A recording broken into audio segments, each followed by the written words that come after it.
microphone from you. Yes. Okay, all right. All right. Can you hear me better now? It's amazing how that works. I have to say right off the bat, I'm a little overwhelmed by the turnout. Thank you all for being here. I think if you knew Richard, you knew what an enormous personality the man had, and filling that void for many of us is going to be a challenge, and probably not repeatable. I was with Richard for nearly 22 years. I met Richard shortly after I moved to San Francisco when I was an innocent 30-something. And we began seeing each other on a pretty regular basis for a few years. But in my inexperience with larger polyamorous families and that sort of relationship buildup, I didn't realize I was in a relationship with Richard or the others for the first few years. And it wasn't until I brought a date to meet them, it was Passover, I brought them, brought him to have dinner with us, and he and I had been dating for a few months by that point, and we sat down to have that conversation you have after the first few months of dating someone. So what are we doing? What are we doing together? And we had that conversation, and he looked at me and he said, Eric, I'm very, very fond of you, but I have no idea where I would fit in with all these other people. And at that moment, I realized, oh, I do have a relationship, and it is with Richard, and it is with Steve, and Rob, and Paul. Richard introduced me to so many things that I might never have experienced in my life with anyone else. Richard took me places physically and mentally that I had never experienced with anyone before. Richard made me absolutely crazy at times, but I knew that no one has ever loved me or will love me the way Richard did. Richard was an amazing man. He was a huge man. He was incredibly talented. He was adventurous. He was kind of annoying at times. But exactly. And he changed my life. And I don't know that I'm ever going to be able to fill the void that he has left. Every day, and I've told a couple of people here this now, the shock of losing him has gone now. I don't feel quite the same that I did that first few weeks.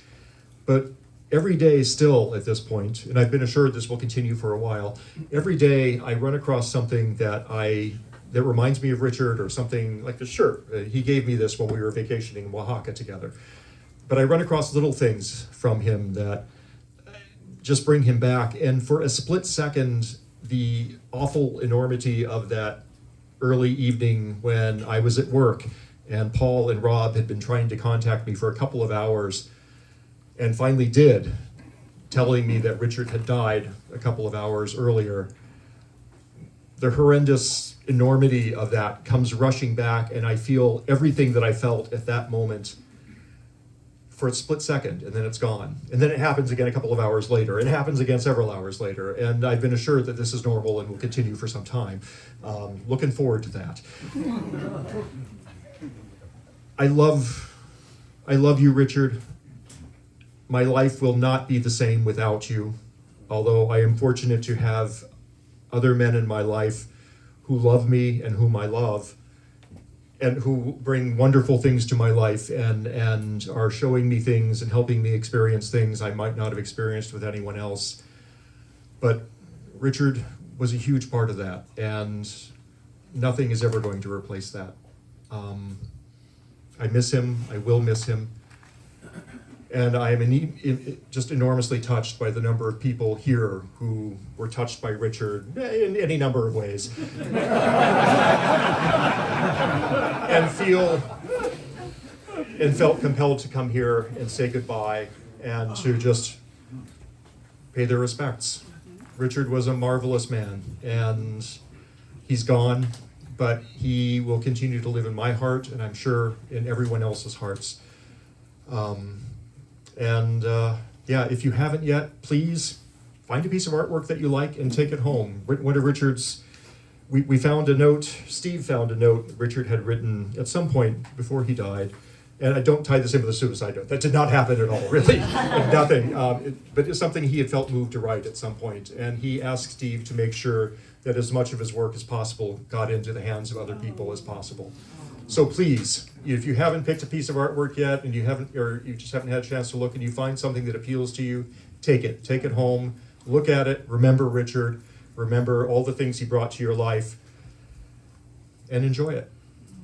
Thank you all for coming. So, anyone else? Anyone want to share some stories? Jody, yeah, come on up. Mine is brief, but there's probably 100 stories like this. This space is so special. So, real quick, lonely Kansas country boy, and new to the leather community in Kansas City. And I start chatting with this guy online named Richard Bolingbroke. And I think it was a fisting site. He loved fisting. But anyway, long story short, then 6 months later or so, San Francisco Pride, 2006, Richard invites me out. And I get my first really true experience of BDSM, the leather tribe that has become my family. He picks me up from the airport SFO, drives me straight to this spot, and I help him pack up enormous watercolor that was being shipped to this fantastic, world-renowned watercolor museum in Springfield, Missouri that I'd been to since I lived in Kansas City. And so that was really special to help pack up this piece that had got selected at this world-famous art museum. And of course, then we had some fun. But so this space is like really special. And then 7 months later, I'm in Kansas. I'm in San Francisco. I meet my master at the very first 15 association party I went to. Anyway, it was very transformative. He was like very transformative in my life. And thank you, Steve, for your hospitality way back then and your friendship years forward. So it's a brief story, but I'm sure he's had that kind of impact on a number of people here where he was like very transformative at certain times of their life, and he was with mine as well.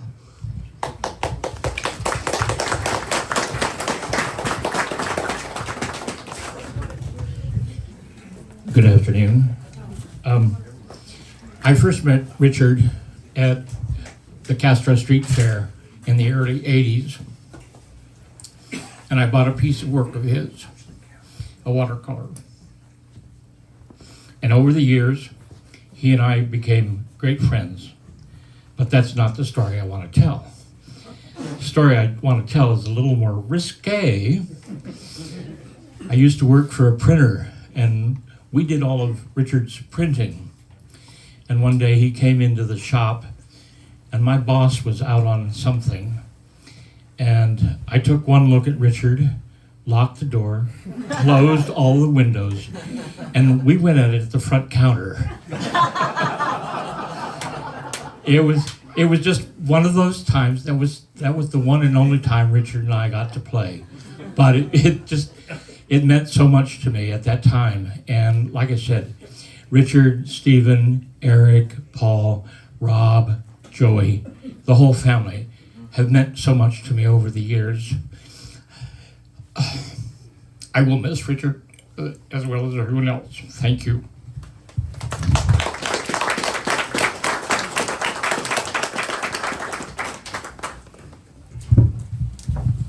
Hi there. Hello, everyone. My name is Robbie, and I met Richard 31 years ago. And there were so many memories that I decided to write some stuff down. So if you'll forgive me, I might read a little from my script here. Richard, what the fuck have you done now? I was trying to think of a word to remember Richard by, and the only thing I could think of was the word devilment. Now, devilment is a very Irish word. It doesn't quite translate into American. Devilment means nothing. But devilment is kind of full of mischief, full of fun, full of you know, the kind of mischief that gets a good laugh even from your mom. So, so when I met Richard 3 decades ago, it was at the Jackhammer. I'm sure some of you remember the Jackhammer. He was there with Steve, and there was a back room, and there was all the stuff. And somehow we connected, and we made some kind of a date. So I went to his house, and the date was pretty much a disaster. The sex was terrible. We had an awful time. But somehow out of that, 3 decades of a strong friendship came forward. But then as I was thinking of it this week, the sex was only bad because we tried doing it in private.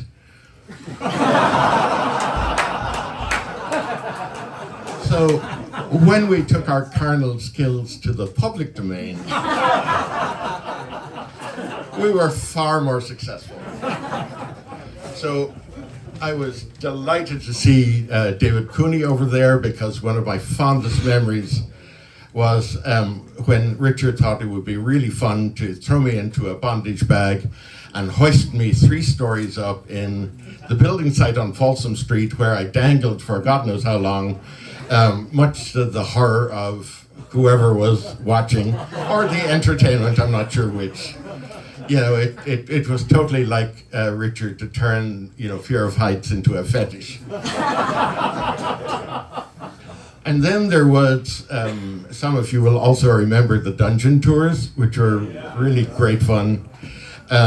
So, you know, I had volunteered my time to Richard and Steve for this, and I don't know, I was strung up or tied down or something. And all I remember was that some guys came along and they misidentified me as somebody else who was into something else. And it all unfolded like an X-rated Mozart opera where people just couldn't identify each other. It was absolutely chaotic and absurdly hilarious.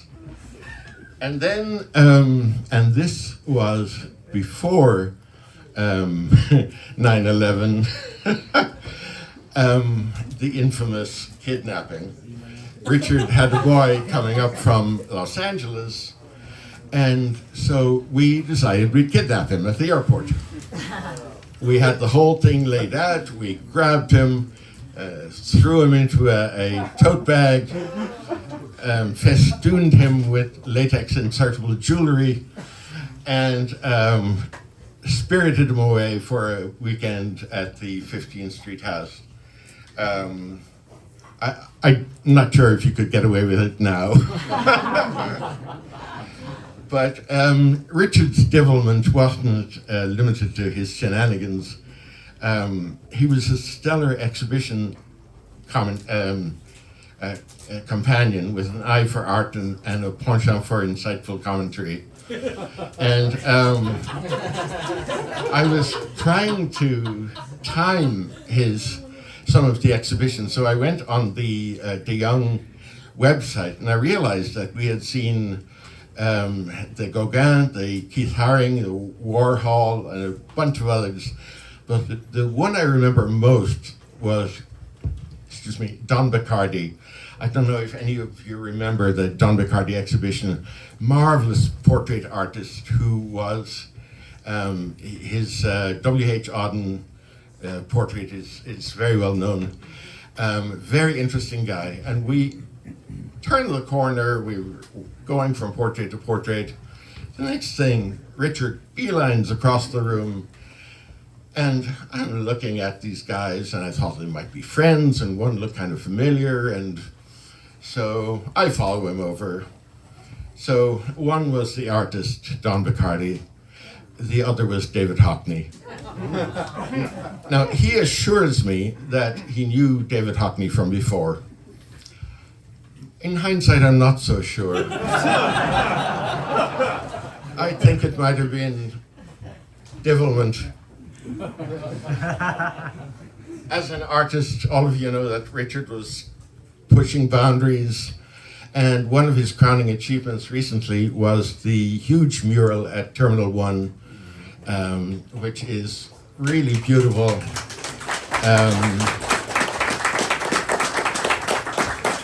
Luckily, when I fly to my home in Ireland, Aer Lingus comes in Terminal 1, so I get to remember him especially every time, which is kind of nice. Richard originally arrived in San Francisco on Thanksgiving, and as such, it was one of his most precious days.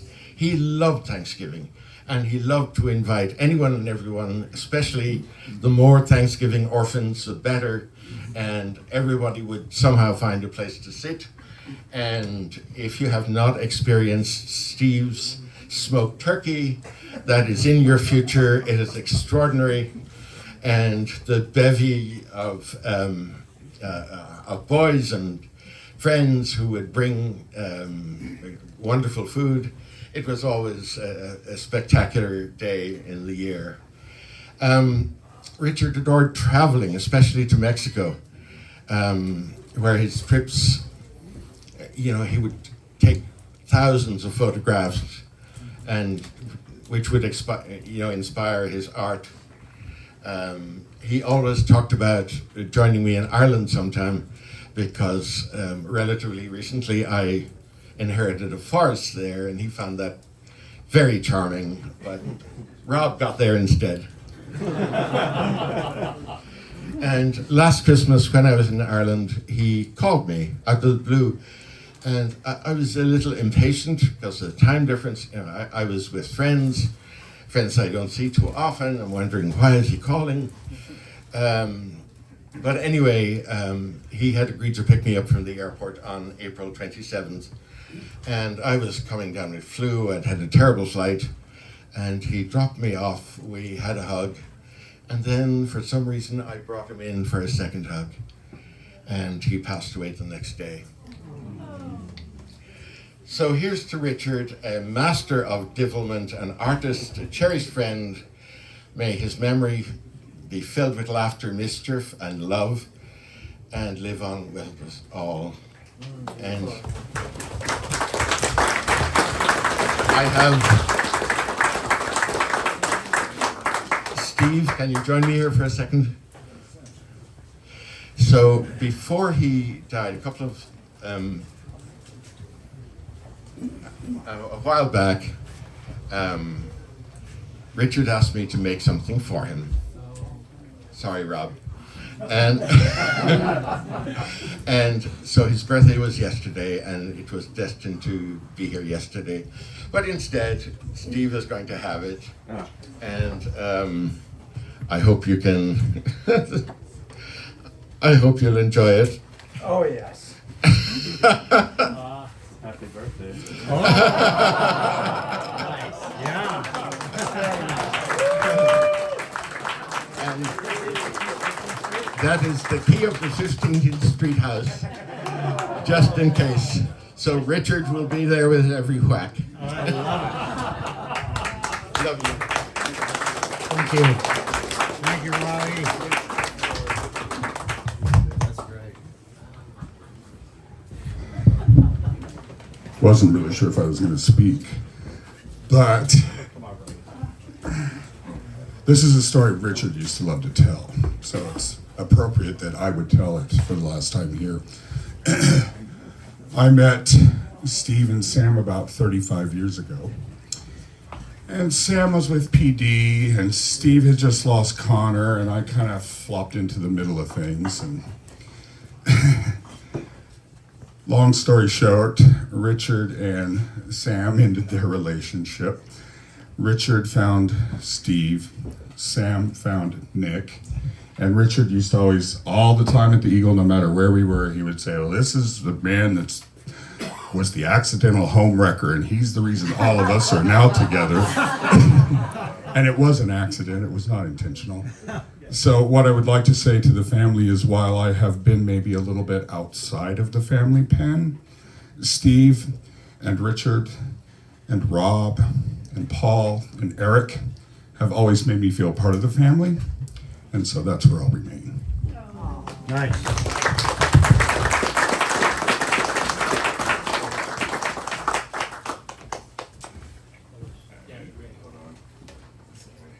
feel a little untrust. Should have did this sooner. Anyway. Oh, okay. All right. I'm Duran, and I'm just reading from the post a little bit, but just as a reference when I found out that Richard had passed. So Richard, he was many things. He was a husband, he was a partner, an artist, a leatherman, a gangster, a plant fan, loved his plants in front of the building that they lived in, and he was my sir. He was my sir for over 5 years, and beyond just all the things I think so many people knew of him, he also was one of the few people that helped to save my life.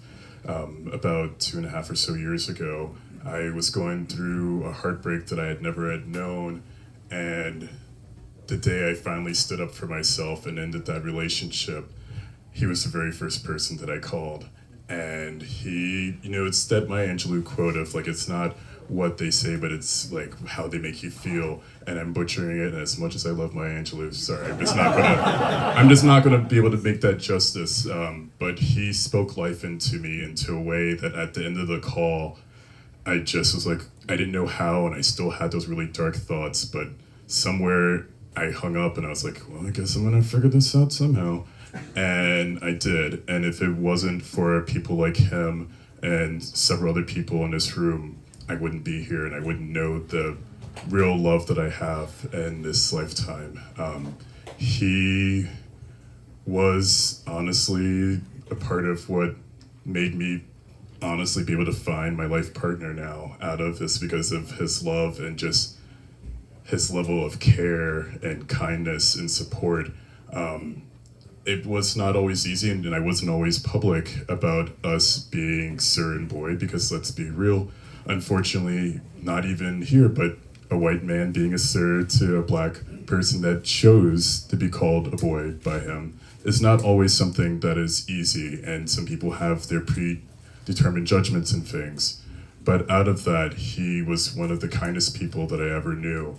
I'm a part of Onyx Northwest here in San Francisco, and he was one of our earliest supporters in really supporting our chapter and really promoting things, really trying to make sure that there's a building of the deepening of relationship with the 15 Association when Onyx Northwest, as in our play parties or all sorts of things. He was one of those people that you didn't have to tell him to do the thing. He was doing it. He didn't need the label of ally or anything. He was just living it and walking it and doing it.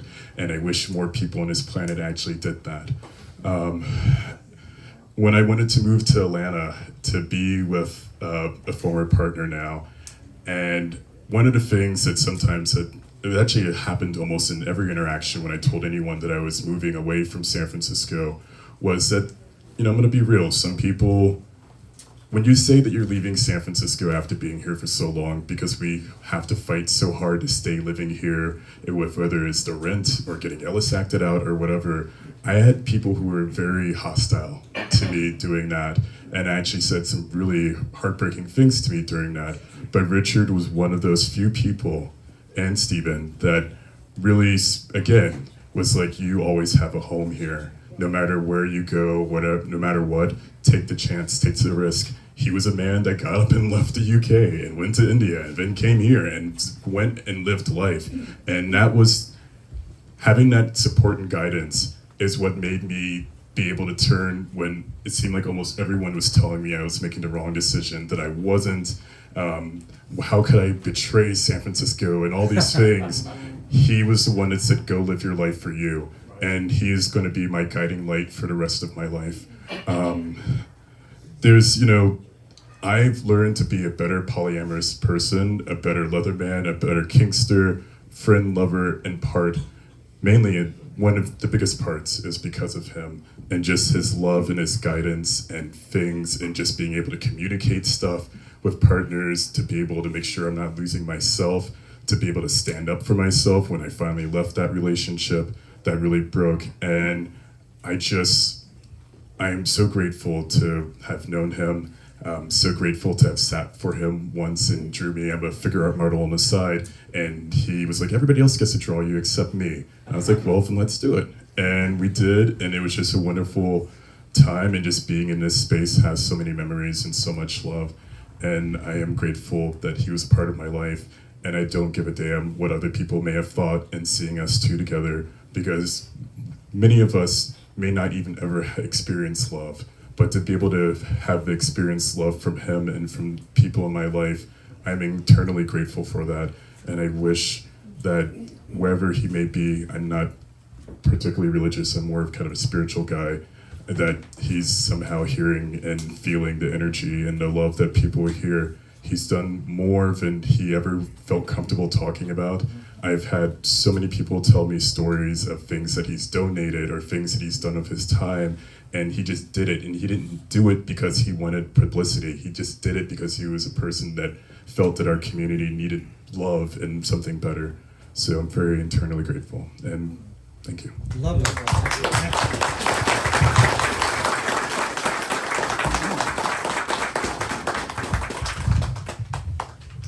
Good afternoon, everyone.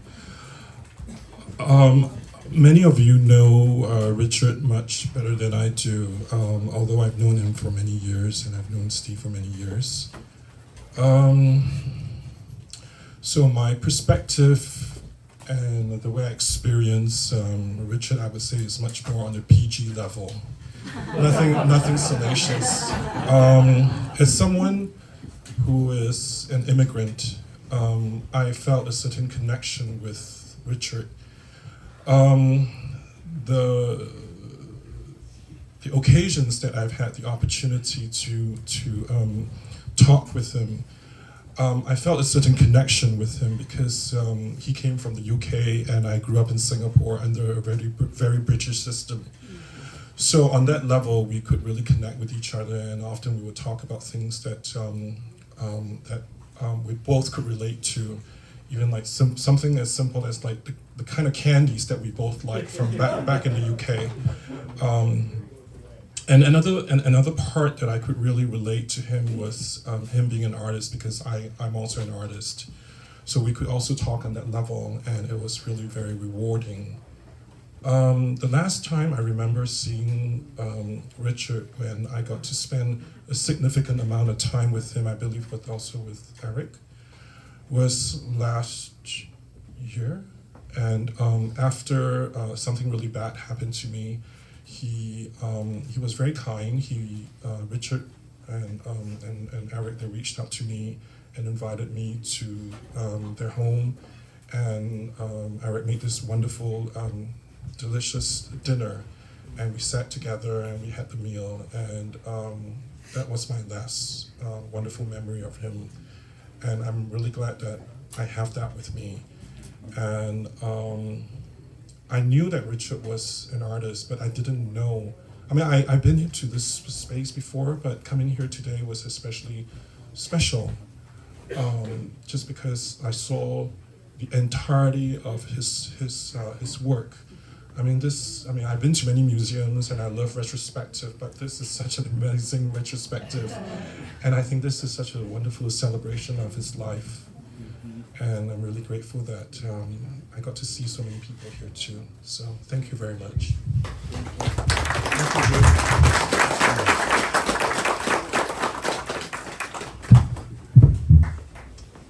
Yeah, I didn't know Richard as well as some of you guys, or for as long as some of you guys have, but we got close fairly quickly. And he was my friend. He was my playmate. He was one of the most intelligent people I've ever met. He was an inspiration. He was an unapologetic sweet tooth. And one of my favorite memories of Richard is that after long nightly play sessions, we would sit in his living room and he would make dessert at like 3 a.m. And he knew how to make a country bumpkin from Austria happy by hand whipping some whipped cream in the wee hours of the morning. So yeah, I miss him dearly.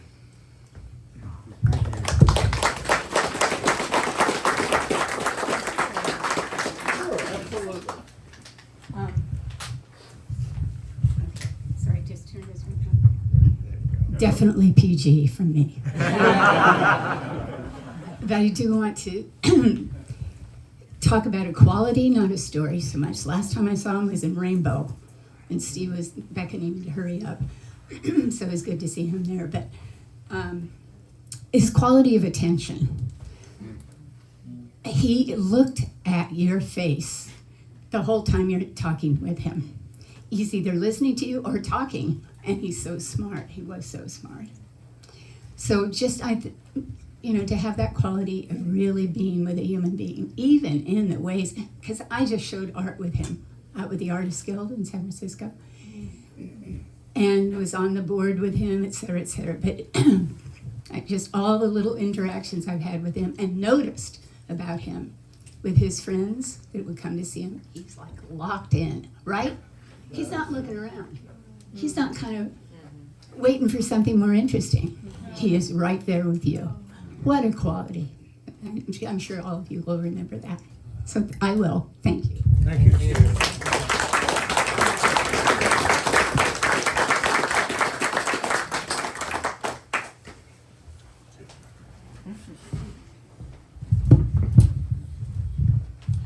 My name is Doug. I came down from Vancouver for this. I got I was trying to think when I knew Richard and Steve from, and I couldn't date it. It's been 30 years. I know I met them through Robbie, but he was always, they were always an inspiration to me about leading your gay life the way you want to. Their family they built, the contribution to the community. He was, it just was inspiring to see someone just go and live their life the way they want it to be without constraint. And I always just found that so admirable and an example to live by. Thanks. Thank you.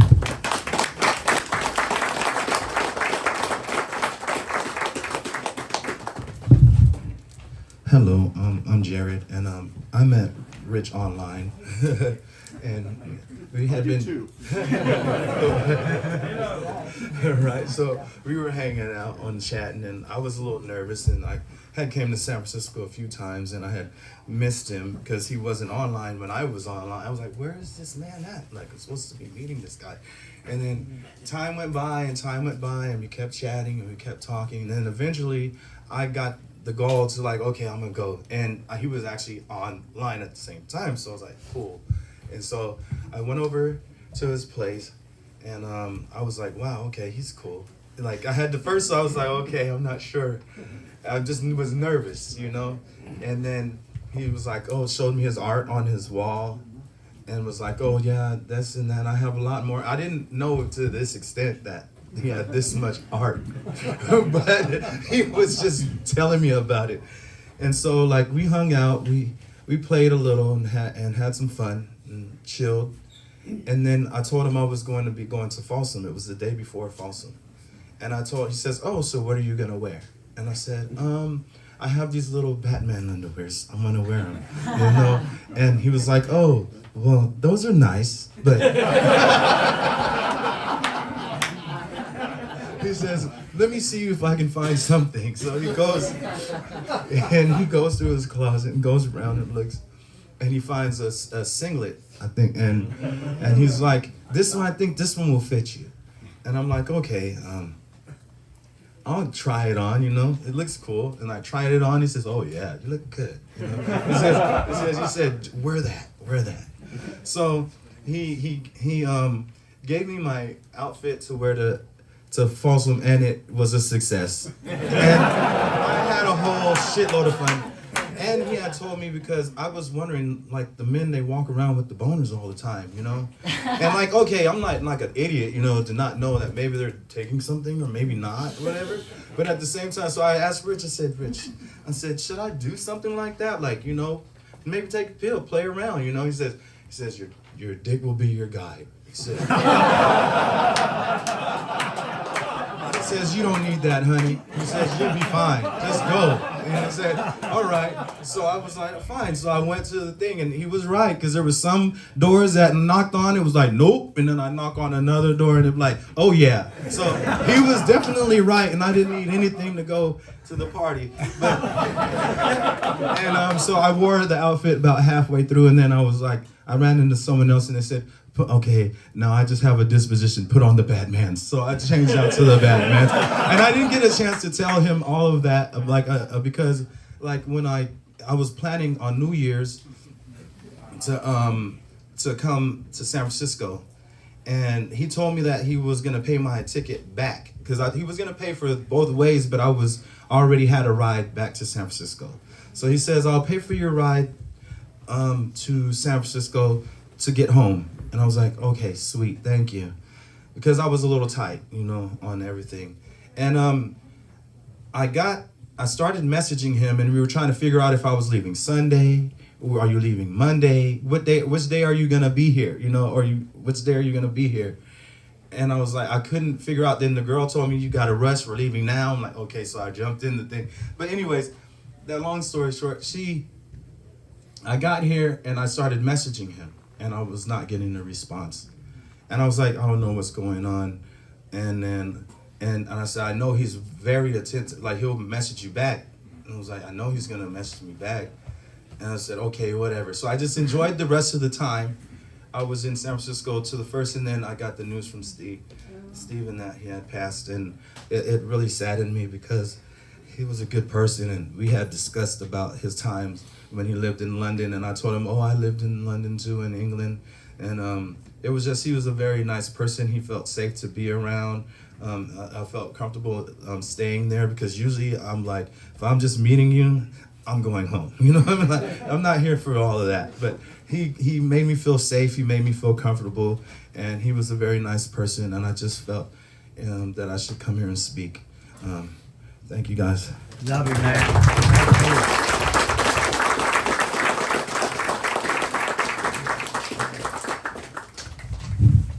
Hello.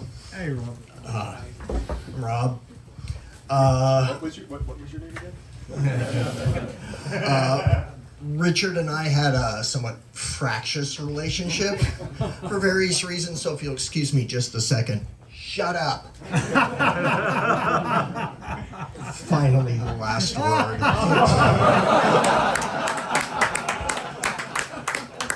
Better than therapy. So I was asked to tell a story about my time with Richard and with the family. I was both the oldest and the youngest of the boys. I was the last one brought in, and the family sort of gelled after I arrived, according to Steve and the rest of reality. And early on, we did a lot of things together. We went on trips together. One of our trips was up to Ore Hot Springs.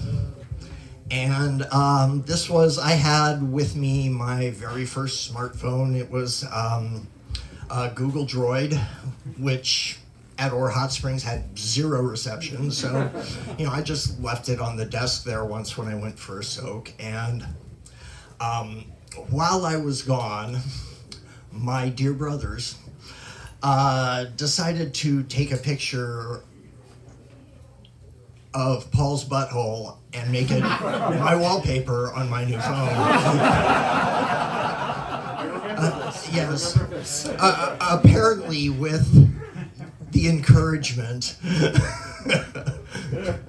of Steve. And I came back and I picked up my phone and was like, I was new to the family, so I was like, whose butthole is this? And Richard noticed it and made the assumption that I had taken this picture somehow sneakily.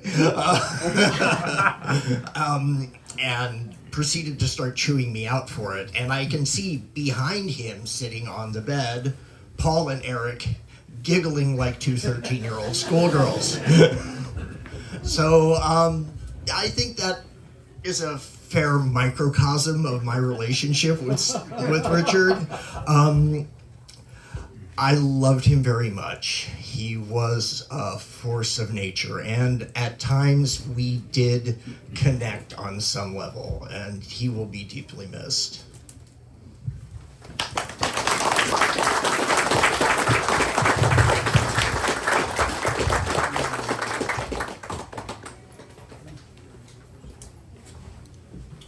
Mr. Ford. The leather's on the inside today. I want to tell this out of order. The first thing I want to say is if you, and you did, you know, and it's present tense because I'm going to call that spiritual courage. Love is present tense, always.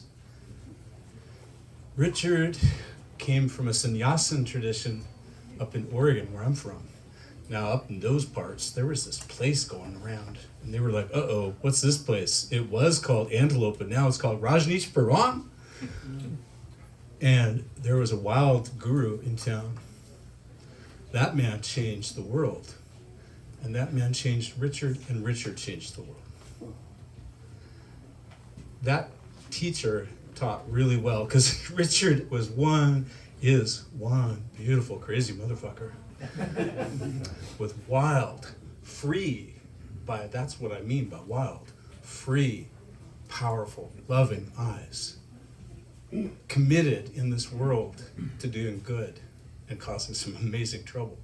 I remember Steve and Richard coming to my bed with my boy, and I was missing my daddy so bad from the 90s, from AIDS and all the pain that we had.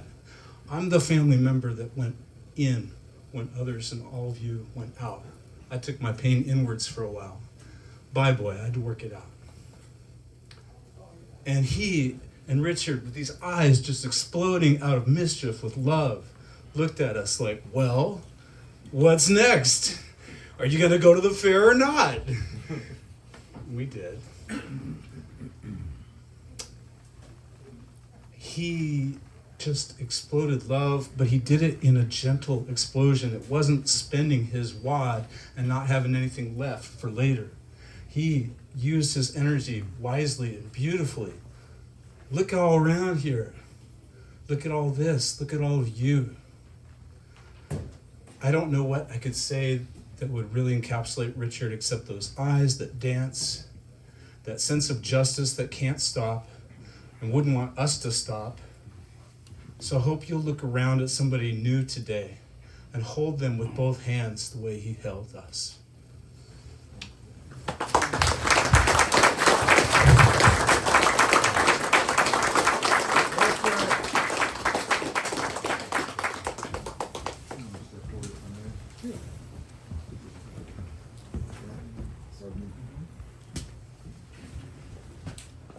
Yeah, I'm Bob Armstrong. Bob Armstrong, a friend of Richard's for 30 years now. I'm an artist. I have a studio out here.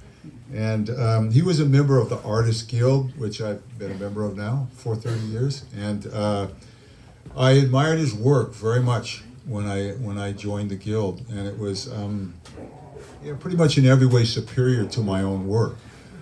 So it was a pleasure to see what he was doing, and it was a pleasure as he evolved and changed to watch him be so fearless with what he did. He was willing to take risks that others would not. He was willing to do bad work in order to become a better artist.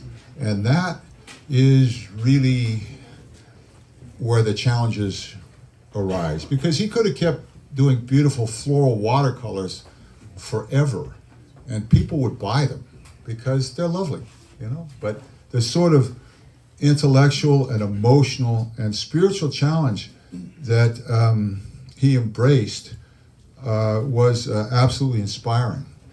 And beyond that, when there was a split within our organization, a group broke off, he volunteered to be the president.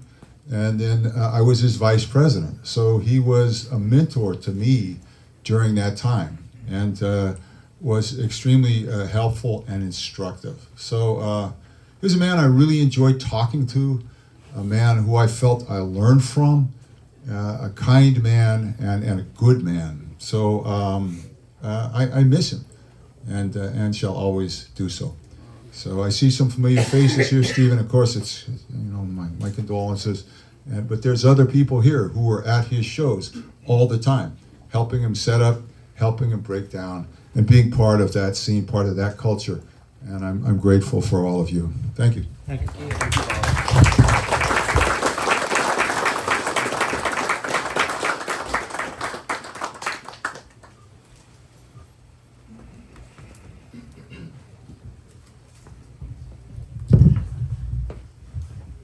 Hello, I'm Daniel or Danny, and I've written much more here than you would want to listen to. Microphone close. I've written much more here than you would want to listen to, but You could just say the juicy parts. the highlighted parts. The things that we experience, things that we experience at this moment. One is sorrow, which is the realization that impermanence is a very stern master. Then there's rage, and which allows us to blame ourselves or other people or God. That doesn't really work. But mourning is a ceremony of hope, and that's what this is, which propels us into the future. And mourning reveals hope. And hope is what Richard represented to me. Hope is not optimism. It's not a sunny outlook. It's not maintaining a manufactured positive state in dark times. Hope is not an idea or a plan for the future. Hope is a state of being that precedes our will. Hope is a wisdom that is always present, and hope rises effortlessly when our grief takes us to the house of mourning. And from that hope, we find gratitude. And that's where I am. I am so grateful.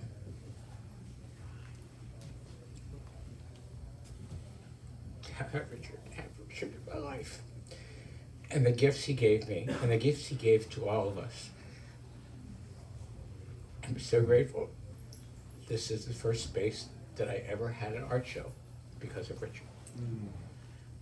I am so grateful to have met him, this community, and I'm grateful for him created a community that's so amazing and wonderful. And I'm thankful the time that I got to spend with Richard and the many lessons he taught me. And I want to tell you something about stories, because we're telling stories about each other, we're telling stories about Richard. And stories are not just entertainment, they are all we have to fight off illness and death. And that's what Richard was about, telling stories and fighting off illness and death and spreading our love throughout the world.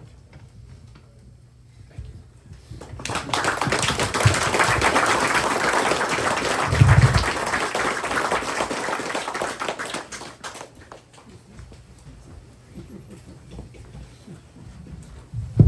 Hello, my name is Hector, and I got to connect with Richard both physically and energetically. After we played, we would talk about mysticism because of his history in ashram.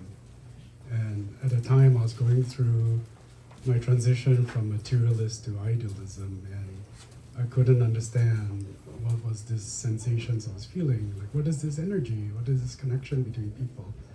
And he would talk to me about the divine energy and about what he learned in the ashram.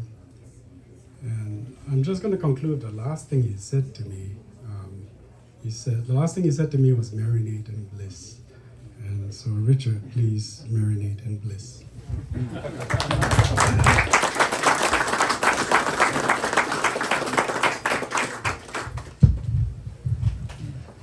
I wanted to speak today, and my name is Cougar, if you don't know me. I wanted to speak because Richard was one of, I don't know, maybe some of the young people would say one of the old school Leathermen from this community that was always so welcoming and so loving to me personally, but to many leather women. And I can speak for some of them who maybe are not here today for whatever the reason. It's not something that's always been a part of our culture. We know that. But many of us leather women who have come up and come through, we didn't let that stop us. And he was the type of person to say, hey girl, go on and do and be whoever the hell you want to be.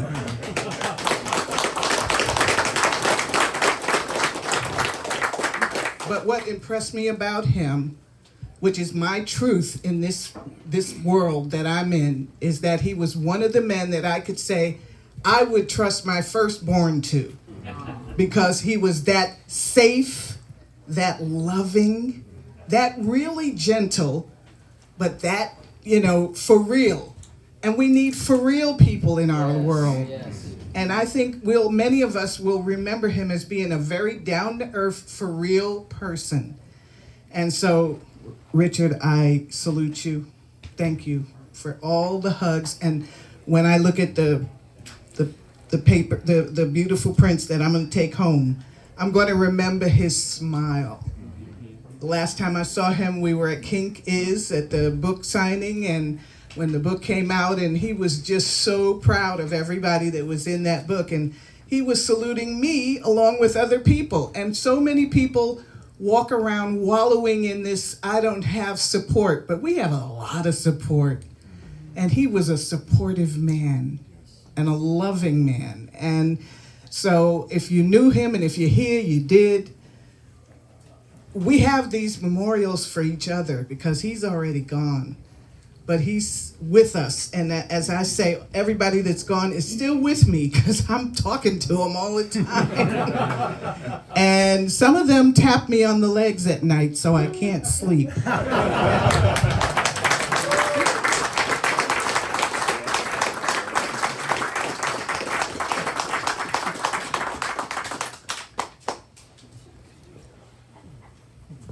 Someone out there must have another risque story to tell. Here we go. Yes. My name's Scott. My husband Jay and I met Richard and the family through Eric for about 15 years ago. And we've been to a lot of Friday night dinners with the family.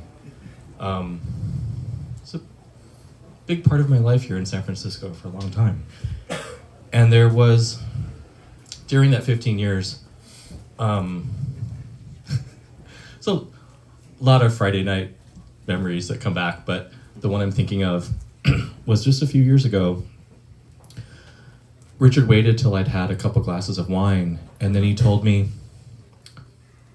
come here into the other room. I want to take some pictures of you. And I said, you want to do what? My husband will tell you that in the years that we've been together, and it's been over 15, he could probably count on one or two hands the pictures he has of me. I am so painfully not camera shy, camera averse. Big part of my life, I didn't like who I saw.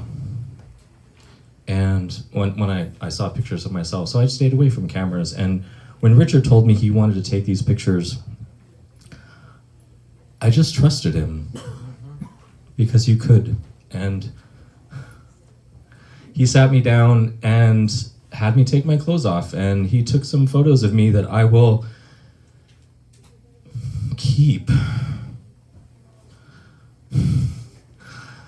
I got to see myself through his eyes in those pictures.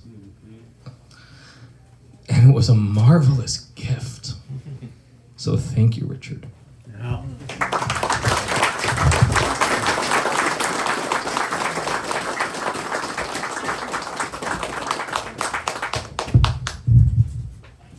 Hello, my name is Graylin. I met Steve when I was 27, and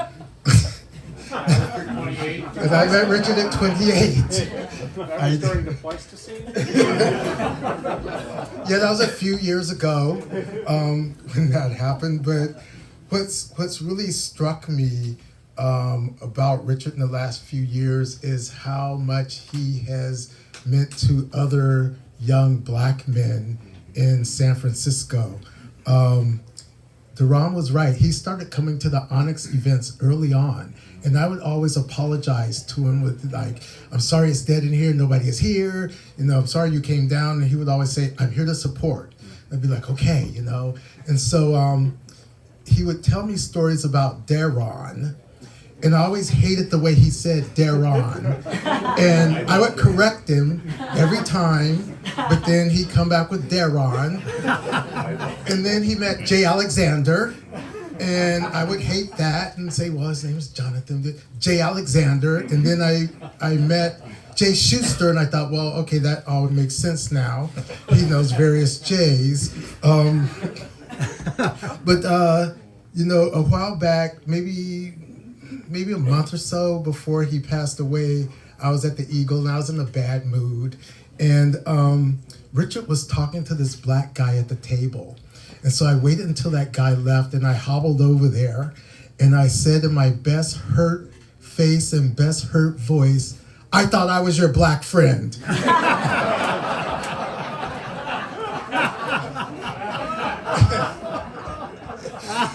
And Richard laughed and went along with it and started saying, you know, like, well, you're special to me. And I say, no, I'm not. You have other black people in your life. And we decided to get the other people involved, and we turned around. They were like, oh, God, no. We can't get into this. But I loved it because Richard had that sort of sense of humor where none of that bothered him or shook him, and I could never shake him, and I always tried. But that was a beautiful thing about him, you know. He understood that me being an older black man and having other black men in his life, how special that was, and he treated us so well and with the dignity and love that we deserve. So I want to thank Richard for that. Yeah.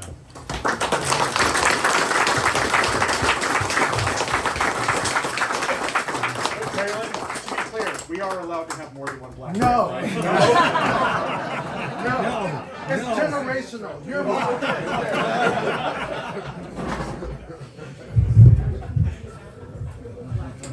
Hi, I'm David, and when I was riding over here, I was thinking, do I want to speak? Is there anything I have to say about Richard? And I closed my eyes, and these memories of him kind of bubbled up. I first met Richard. I'm more of an acquaintance friend.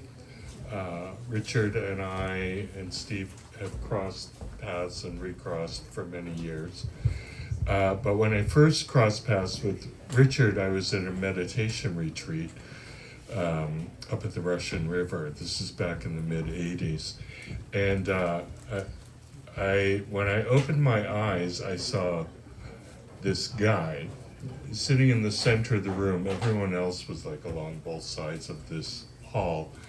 But Richard was sitting there on one of those Zen pillows, a zabuton, in this big black flowing kimono, I think it was, sort of like perched there very regally. And I thought, who is that queen?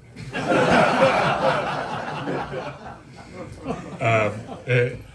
as I got to know him gradually, I learned that he had been to India and had this whole spiritual practice.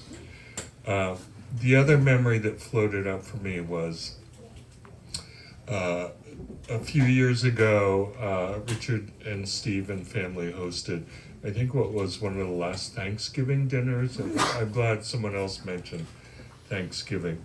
There were about 25 people seated at this long table in the garage.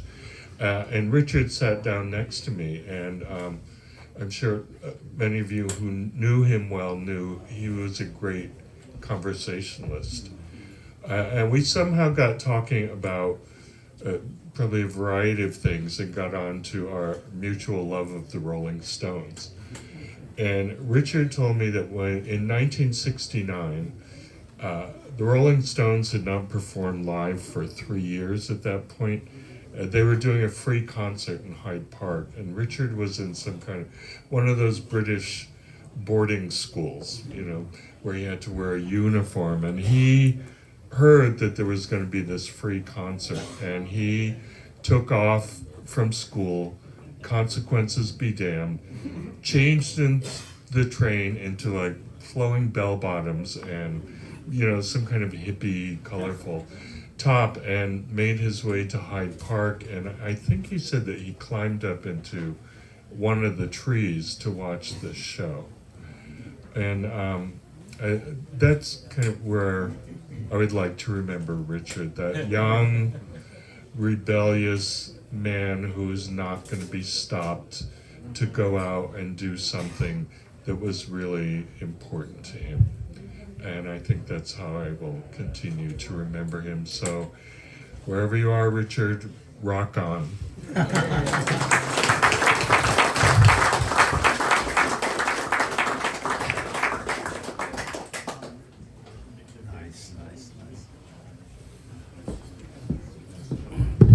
Sorry. One thing a couple things, many things actually I forgot, but one thing I wanted to mention, and I think many people knew, is of the Poly family that Richard was, is still in my book a part of and always will be. If there's one of our co-founders here, but myself and a couple other people organized this thing called the San Francisco Gay Men's Polyamory Support Group. And Richard was one of our supporters and came in. I just remember one of the things about him is that, as many people have talked, that he really was a great conversationalist. Sometimes because he's such a bevy of history and information and people doing things, like the family was formed pre The Ethical Slut even being a book. So when you think about that, he had a wealth of knowledge and things and doing and creating before that even was now just a part of people's minds. And sometimes we'd have to kind of rein him in because he would go a little long on some of the conversations and things. And there'd be times, not at all. But you know, it was just something that was really, I remember just being honored that he was even a part of it and just sharing things. And when I would have thoughts and things around polyamory and I was struggling, and again, that relationship that I had moved for and all that, he was just someone that would just really listen. And I think just another memory of just someone that really gave a damn and really cared about like fighting injustice in his own ways. I remember in 2020, of course, I mean, many of us can't forget that or want to, but you know, when Black Lives Matter finally wasn't such a dirty word at that period of time. And I remember like I was a part of a discussion group with the Onyx chapter that we did on Zoom, and it was a question around like police brutality and there being like the level of like police gear and like leather and kink spaces, and what are people's thoughts about that. And I have a complicated little relationship with that because one of my best friends, his dad is a former police officer. However, I've been assaulted by a cop. And he just listened, and we had a whole conversation, and he was one of the first people that I remember taking a walk with when the pandemic hit and we were allowed to go outside but still wear masks and be 6 feet apart. And we just walked for hours talking. And he was just someone that really cared. And even if he didn't necessarily agree, he was still someone that was listening and wanting to actually understand and wanting to learn other perspectives. And in these times that we're in, I hope that we can all spread that a bit, that we can all spread a little more of understanding, a little less of the internet debates, and actually having face-to-face conversations and remembering the humanity of every person that is here in this room and on this planet, while other people want us to remove that. Richard was someone that was really trying to continue building that and bringing and showing that love. So again, Richard, thank you. I love you so much.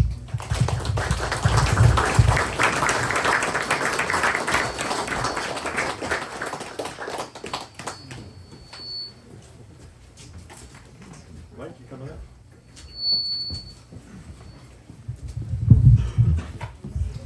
Hello, I'm Mike.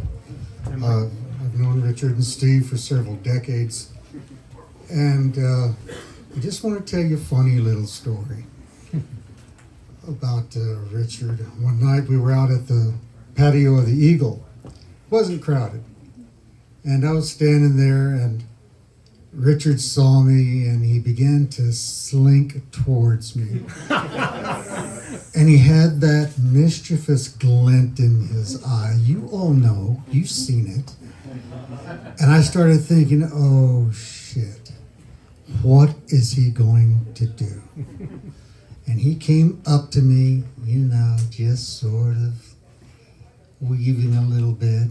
And as soon as he got close to me, he kneed me in the crotch. Now, what Richard didn't know was that night I was wearing my biggest, heaviest metal chastity cage. A grimace came across his face, but he quickly recovered, giving it the old English stiff upper lip. Now, we didn't say a word to each other, not a word. But I was standing there smiling like a possum. And we just went about our separate ways. And that was the funniest thing I think Richard's ever done it with me. It was just a lot of fun, though. That's great.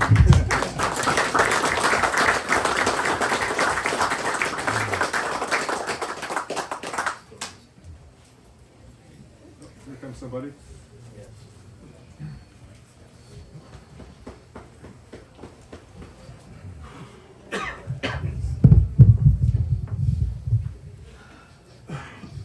Wow.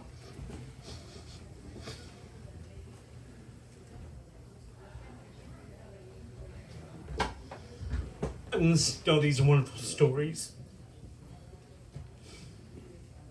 I'm thinking about Richard. And I realized he taught me about me. Just as he taught everyone he interacted with about themselves. He questioned, he pushed, he prodded, he kicked, he supported, he loved. I would come up with 100 reasons why I wouldn't do something in my life, and he would go, why not? I would talk about some amazing experience I've had, and someone would say, oh, that's just kind of California high woo. But he was one of the most spiritual men I knew. And he got it.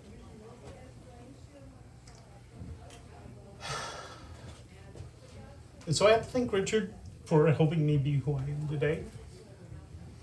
I have to thank him for helping this community be what it is today. He was a force to be reckoned with. And sometimes you were inside the eye of the storm, and it was amazing. And sometimes you were being buffered by the hurricane force winds. But that was Richard.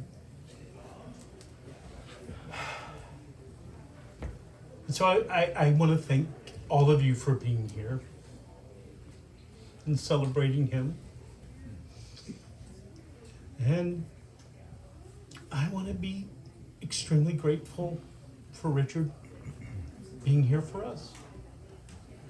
Thank you.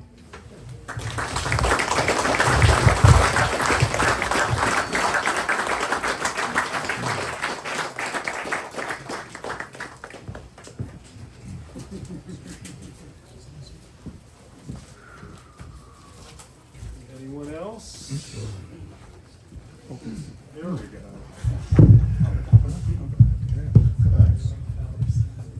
You might be wondering why I'm wearing this. So am I. 48 hours ago, this wasn't going to happen. But you have seen the door, right? He loved Islamic art.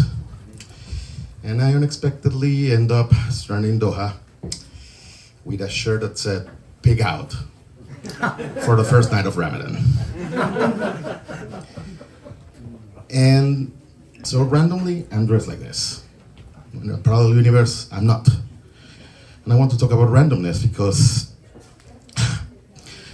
I met Richard online about 7 years before we actually met in the flesh. And we stayed in touch. And less than 2 weeks after I moved to San Francisco, we started playing. And it was something random. It was an encounter that could have just fade away. But we held on to each other for many years, and that's, there was another confirmation that even if this universe can be random, can seem meaningless, when we hold on to what we find, we can discover so much. It can enrich our lives so much. And you're right, he taught me so much about myself. And the more I knew him, I realized how strong-minded, be polite, he was, and I realized how much of a privilege was to be able to color him. It was like a ray of lightning giving itself to you and allow him to be handled. It was a powerful force that could burn you.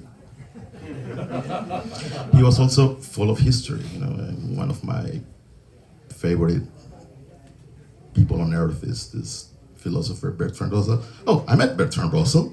Like, wait, what? And all these concerts of all these obscure British bands that then became hits. So talk to him. It was wonderful. The amount of knowledge about everything that he had,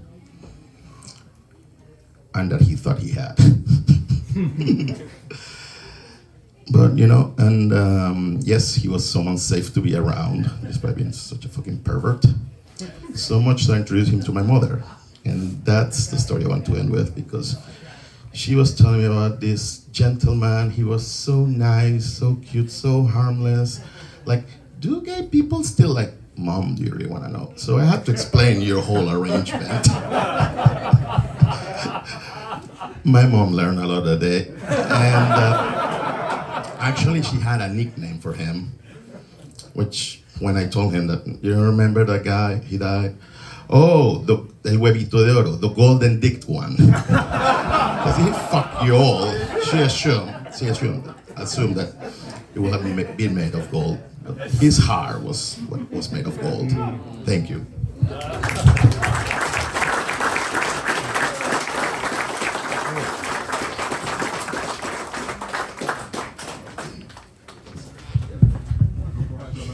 Hello, I'm Afi Nakino. Good God, the amount of conversations I've had with Richard. Every single conversation you'd had with him, it was almost as if your consciousness and your spirit would evolve with each conversation. The amount of conversations I've had with him with mysticism, and the amount of approaches we've had to life. I look at one of his paintings, and every single component within the painting by itself is beautiful. You look at the individual components, and you can actually piece them together. They're all in harmony. It's crazy. Every single component, right? And this is how he approached life, right? Nothing in life is isolated. You can connect things to another ever so easily. And that is how he approached life, and that is how we started our conversations, right? We would do one thing and it would be so easy to connect to another. I knew Richard professionally as an artist 5 years ago. I wasn't quite into kink, but I was into art. Not quite. They did go together. And so it was so interesting. Upon 3 years into my art career, I get invited to the 15 by Mr. And then just randomly I see, hey, that's a familiar face. He comes out of his scene and I'm like, you're a pig. You're an artist, you're a beautiful man, and good God, you're a pig.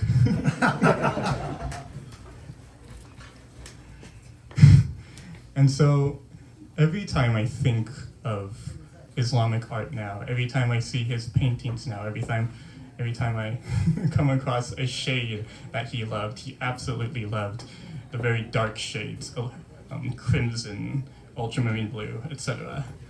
I can't help but think of him, and I can't help but think of all the conversations I've had with him. Right?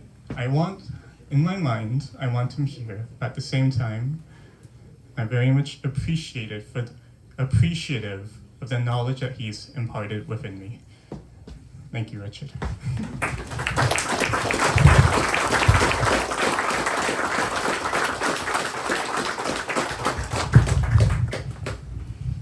Oh, Richard.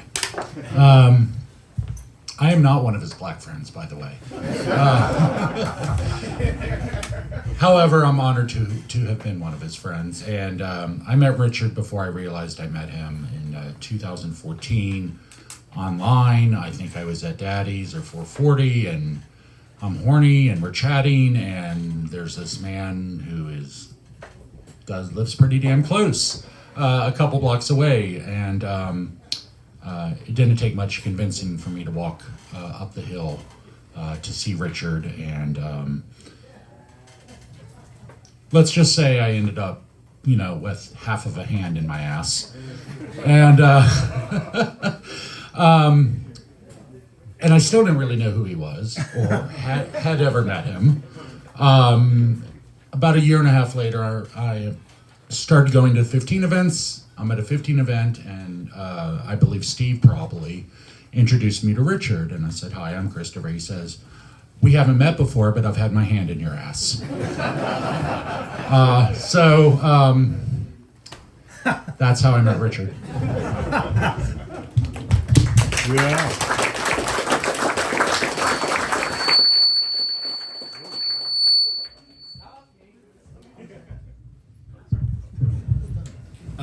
Peter here, Brother Blue with you, Nasty. I had the pleasure of meeting Richard for the first time 2 years ago. We came here with my partner to visit the rest of our polycule and had only heard of Richard through stories.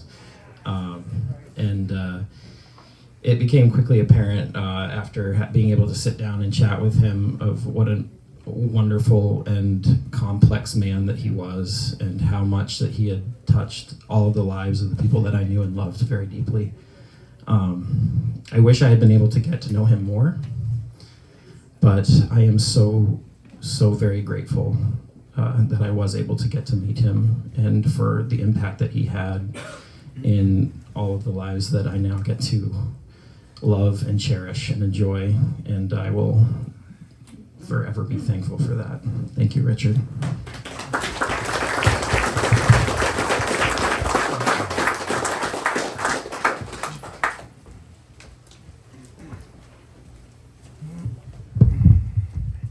Hi, I'm Joe. I didn't know Richard that well. He was more of an acquaintance. I met him through Steve. But there was a period in my life when I first moved to San Francisco when my star passed away very suddenly after just a short time. And Steve was very kind to me at that time, and he invited me to his house for a party. And I went, and I really didn't know anybody, and I felt very out of place. And then Richard came over to me and he asked, "How are you doing?" And I'm not one of those people that wears everything on my sleeve. My answer was, "I'm doing fine, I'm good." And he grabbed my wrist and he said, "No, really, how are you doing?" And he looked at me in his eyes. And I talked to him. It was for 15 minutes. It was like I was the only person in the house, though. It was full of people. It was a big party. And then after that, I would run into Richard at social events. I'd run into 15 parties or Mark and Steve's parties or street fairs. And every time I'd see him, he'd smile at me like he was very happy to see me, the sincerity of like, oh, he wanted to see me. And he'd ask me how I'm doing. And, people like that are rare. And I'm very happy that I got to know him. Thank you.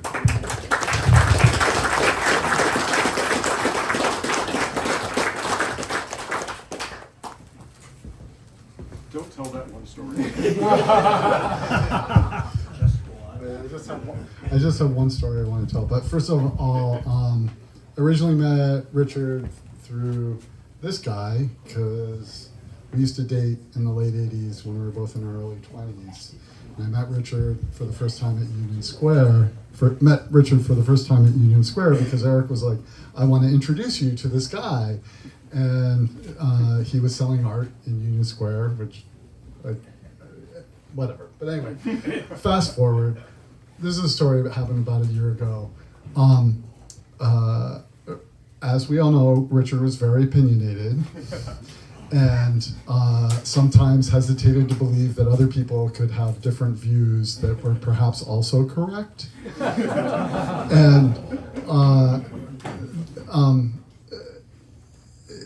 he was very opinionated about color specifically, And if you made the wrong color choices in something, he would tell you, not understanding that maybe we all perceive color differently. And as someone who only actually sees boy colors, I have, over the course of my life, realized that at least my perception of color is different than a lot of people's perceptions of color. And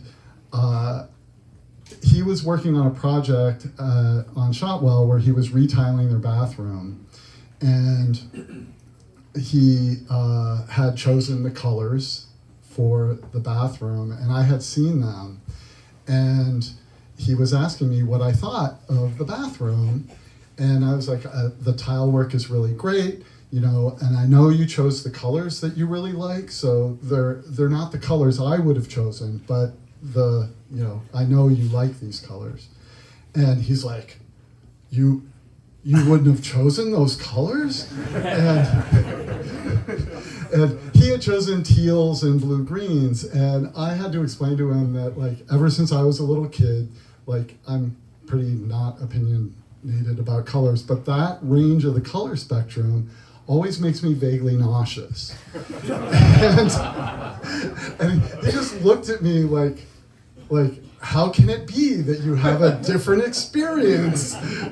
And later, when I was at Shotwell and he was showing off the bathroom to somebody else, I overheard him speaking in a very loud voice because he knew I was going to hear. Yeah. Well, these colors make Jay want to puke, but I really like them.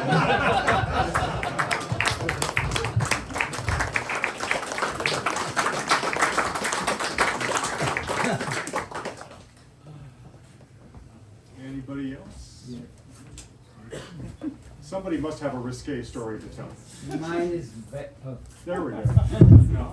Reuven, and my story is not risque, and I'm not religious, but some side of me still believes that maybe Richard is hearing all this, and I didn't want him to think that I didn't step up to say something. What drives me? So many beautiful faces here I associate with Richard. Richard and I did not have a physical relationship, but I met him in a meditation retreat with David years ago, and I always felt we were close. I spent many beautiful events at his house and Stephen's house and the family, Passover, Thanksgiving. One year he put on Facebook, if you're Thanksgiving orphan, contact me. And I did. I knew him by then, and it was just so wonderful and so warm. And the last little thing, I was going to Mexico City, and somehow I knew that Eric and Richard were just there, so I contacted Richard for information, and he very generously wrote a whole list of things. And then a few days before he died, I swear, like 48 hours before, even less, he left a message on my voicemail saying, "Hey Reuven, I want to tell you more about Mexico City." Unfortunately, I didn't return that call, so I love you, Richard. Maybe I'll see you somewhere else.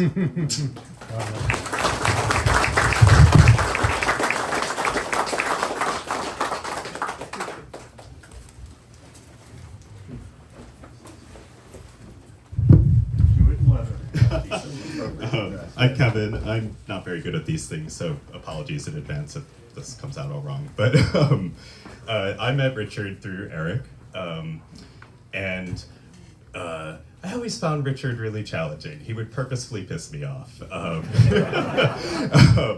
I come to art from an academic lens, and he comes to it as an artist who's been in the community for decades. And we would go to art shows, and you'd say how much you admired some artists, and he'd tell you why they were so shit, and then point you over at another painting and explain why this painting that you absolutely hated was the most beautiful thing in the world, and could not comprehend the difference in opinions. And it took me a long time. I thought for the longest time that he just didn't like me.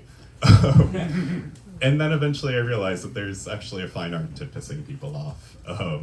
You really have to pay attention to someone and show an interest in them to get under their skin. And that was what he was really good at, actually. I I think that was his way of showing interest in me, and I appreciate that now. But I don't want to end the story on that note. A kind of something that helped me realize this, one of my last memories with him, when he helped to execute the mural in Harvey Milk Terminal, he invited me along with Eric to the opening of it, and it was so sweet to get that invitation from him. I was really honored that he wanted to take me along with Eric to it, and it was there that I really realized that he wasn't this stubborn, one-sided person that I thought. We had this wonderful conversation about it, and I was expecting him to kind of, the mural was not what he would have designed himself. It had so many pinks, and it had this very young perspective on queerness, and I was expecting to hear him kind of go off on that, and actually it was quite the opposite. He was so honored to be a part of it, and he held forth for minutes and minutes and minutes about what an honor it was to be executing this thing that was going to be so public, and how amazing it was that despite the fact that it wouldn't have been his own vision as an older Leatherman to execute this young genderqueer mural, that he just thought it was the most amazing thing in the world to be a small part of that and display the whole spectrum of our community to the world. And that's the way that I remember him. Stubborn and so opinionated, and yet so able to participate in this mural that was someone else's vision. And that's how I choose to remember Richard. Thank you.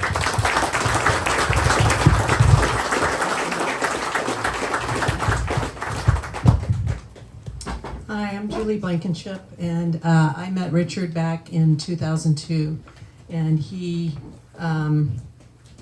when I was first executive director of visual aid, he had applied the same week that I became executive director, so I was familiar with his work right away and got to know him soon after. And as you know, his watercolors are really extraordinary, and he developed it's very difficult to control watercolor, he's good at that, to control watercolors and make it, do what you want it to do. And he developed his own techniques for doing that. And over the years, we had many exhibitions of his work, and he and I had many discussions and arguments about his work. And I loved his watercolors, but I also really wanted him to go further, which he did in many ways, and I'm thrilled to see that. And as someone else pointed out, he wasn't afraid to make ugly work to get to the beauty beyond that, and that's what a real artist needs to do. You need to be brave. And he was always there for visual aid. We had wonderful exhibitions of his work in which he would be very particular, as you can imagine. And he would always show up for us when we had fundraisers, or when, for example, we would have an exhibition planned and the artist was too ill to be able to show their work. We would call Richard. We knew he would be there for us, and he would show up with his great framed work and hang it up. It was amazing. And he was always there at different fundraisers. And I just want to take the opportunity to thank the leather community, because when visual aid closed, we weren't able to do that. And the community was always there for us, and it meant so much to us. So much. And thank you. Thank you, Richard, and thank you for letting me speak. Thank you.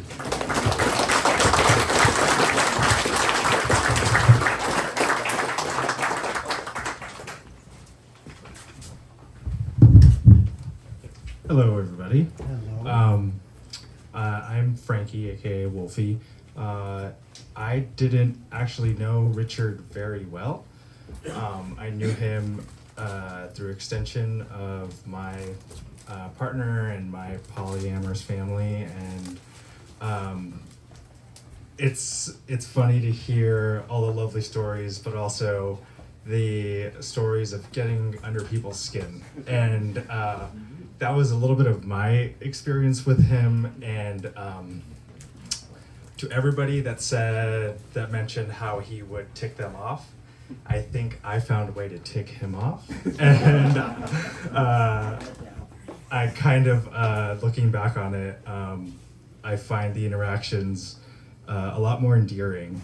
I got to meet him, and we had conversations that were lovely, and he happened to say some things that also I didn't agree with, and back to the opinionation and like not understanding why other people have other opinions.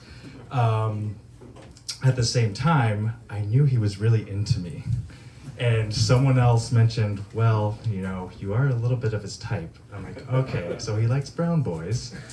And there were multiple times where he made advances and I said no. And I could see the frustration in his eyes. And to that,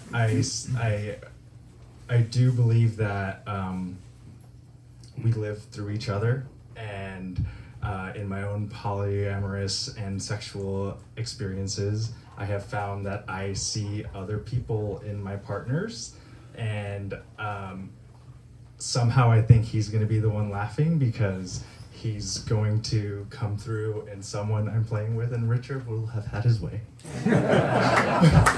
So thank you.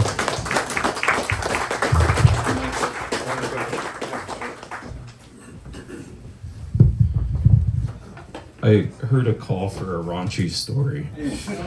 So I wanted to share the story of the first time I met Richard, where I think I was at a baby gay at Eagle, just moved to San Francisco first 2 weeks, and I was flagging red right, and Richard walks over and looks at me quizzically and goes, "You into that kind of thing, boy?"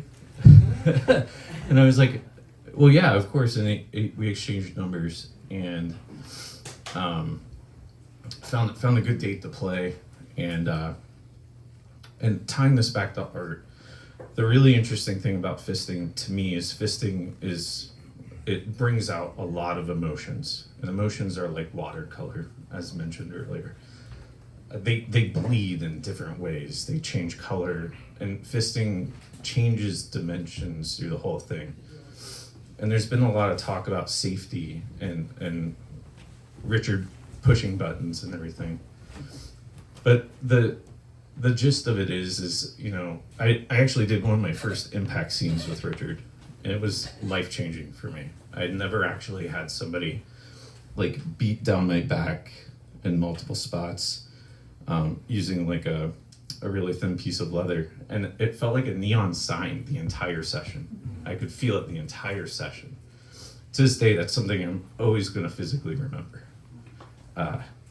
And the thing again about sex and fisting and really, I think spiritual play is it draws on emotion. It changes color in the middle of play, and I felt so safe the whole time. I felt every electric emotion being pulled out of me the entire session. And to me, that was just incredible for my first 2 weeks of San Francisco. And so, thankfully to Richard, I fell in love with the city, and this is home. So, thank you, Richard. Thank you.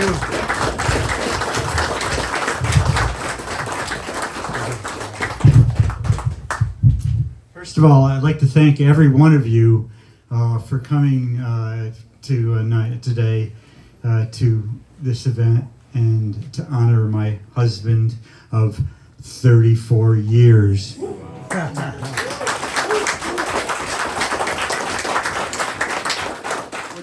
We had some really wonderful times. We had some fights. We just always loved each other. And his love is always going to be with me.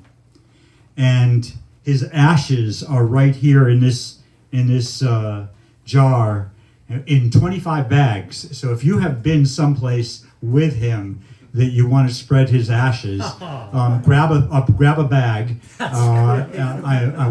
I'd also like to bring up our family, Eric,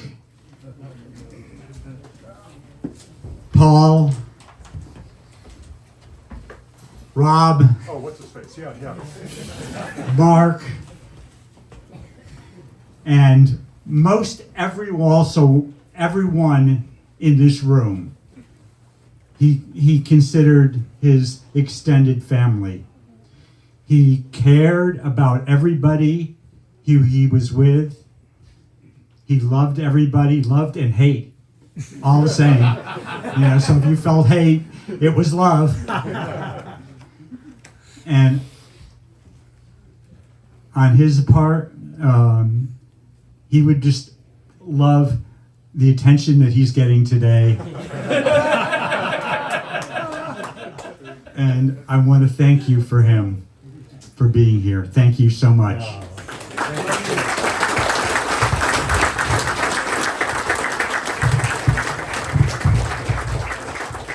All right, because I'm also something of an attention whore anyway, I do want to say just an observation. One of the things about being involved with somebody, when you love them deeply, when you're with them for years and years, is you get to know that person, and you get to, you believe, understand them and know their quirks. And one of the wonderful and yet unfortunate things about memorial services like this is that you hear other people's experiences with that person. And I knew throughout all the years that Richard and I were together, he was a complicated man. There was a lot going on in there. When I've listened to the stories that you've told, the descriptions of your relationships with him, how you got to know him, any of those, I have a deeper appreciation for how incredibly complex Richard was. And he was incredibly complex right from the outset. There was no doubt about that. But I am deeply moved by the stories each of you have told. You all had your own interactions with him. Some of them were not always as pleasant as would have been nice, and some of them were absolutely ecstatic. But that was Richard. And each and every one of you, when we all pass, someone will stand up at this memorial service, at that memorial service, and tell a story that's going to reveal something to the others in the room that you just didn't know, that you just didn't experience. We are all incredibly complex people. We are all incredibly fucked up. We are all incredibly wonderful and generous. And this is just a good time to remember that. We love the people in our lives, and we love them despite and because of everything that makes them the person that they are. So hopefully this is a lesson I will remember. And thank you all so much for being here. If you found a piece of art of Richard's and you would like to take it, this is the time to do so. If you cannot take the art because it's too big, or you don't have anybody, or you don't have a vehicle to move it, please contact me and I will work that out with you. Thank you so much. Thank you, Steve. Thank you, Steve.